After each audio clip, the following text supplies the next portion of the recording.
have special projects, they can buy books, and they can buy equipment that they need that isn't being provided by the schools. And so this has taken on a life for this life that was taken. That people are benefiting from this because that mom chose to see how life could come from this. How life could come from this. And the same thing with Doreen Kenning. She lost her only son, Jacob. Single mom, lost her son. And the thing is, this kid had always wanted to be in the Army. When he was a young man, he would fill out the recruitment forms and mail them in, and she would get calls on the phone, and they would say, "We're calling for PFC Jacob Kinney," and she said, "You'll have to wait 10 years, he's 8 years old." So as soon as he got out of high school, he went right into the service, and he was killed in Afghanistan. Now, she had been sending him care packages, and he had told her, "Mom, there's some guys here who aren't getting any care packages. Could you send some extra ones for them?" So she had started doing that, sending extra care packages for these kids. Because that's what they are. 18-year-old boys, 19-year-old boys, they're kids. Sorry. But anyway, so when her son died, she continued to send them their packages, and she actually asked them about more guys who weren't getting packages. And she worked with the military to find out other guys who weren't getting packages. And she found out about guys who were in the positions way out in the boonies where they weren't getting anything, or limited supplies out there. And so she started sending stuff to them. And now she has 300 volunteers who help her at the local American Legion Hall. She pays $3,000 of her own money for postage every month to ship boxes, 13 by 13 by 13 boxes full of toiletries, batteries, letters from home, food, cookies, Chef Boyardee, little comfort foods from home that she ships out to these guys all over the place. And also, she takes action on their behalf. She got a call, she got messages from 3 different guys in a unit that was way out in the boonies saying they didn't have medical equipment and they didn't have sleeping bags that were warm enough for the weather out there. So she called the Pentagon and raised hell with the Pentagon until she got through to the admiral, who's the head of the Joint Chiefs of Staff, and they got them the supplies and started looking into where were the supplies that were supposed to be going to these guys. Because, a lot can happen in a war. And so, but she's working on behalf of those guys. And I'm sure that they all appreciate that. And I'm sure that now instead of one son, she has many sons.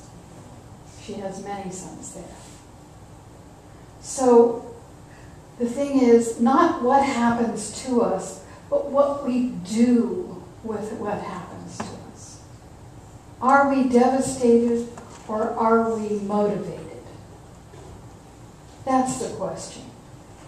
Can we shift our attention to something that inspires us, that allows us to create meaning, to create an experience where we are life-giving, where we, like in that song, we're choosing life. We're choosing to make life possible out of this death. And so the soul energy is that energy that chooses life, because the soul is immortal. It is immortal. We are all immortal beings right now. We don't have to do anything special. We don't have to say any special prayers. We don't have to crawl on our knees up the, trail to cathedral. We don't have to do that. We just have to know who we are. We have to know that we are immortal beings, and we have to act from that place.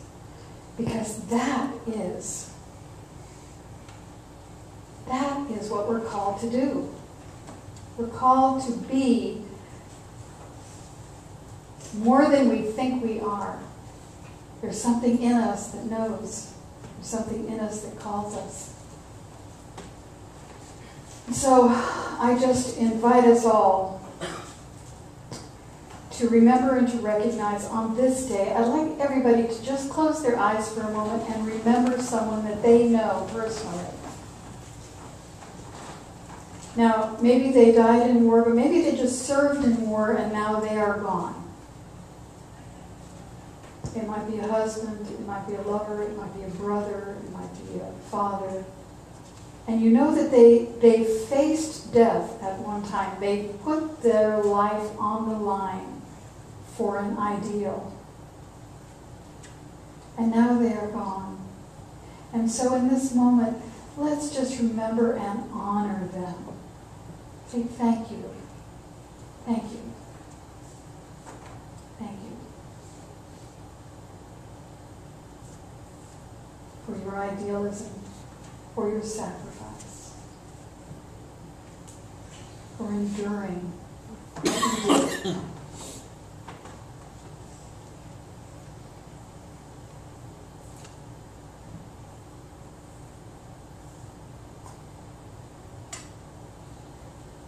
And I'm going to close with a meditation from Ernest Holmes, the founder of the Science of Mind and Spirit.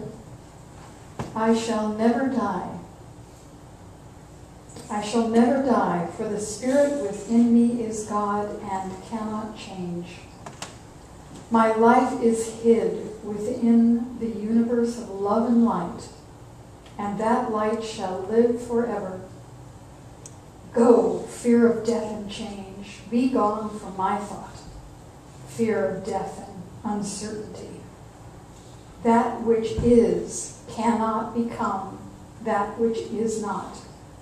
And that which I am can never change. The Spirit of eternity is enthroned within me, and the life of endless ages flows through my being. From eternity to eternity, my life flows along its way of peace and harmony. Time brings but more glory to crown me with its pleasures. My life is forever. And so it is.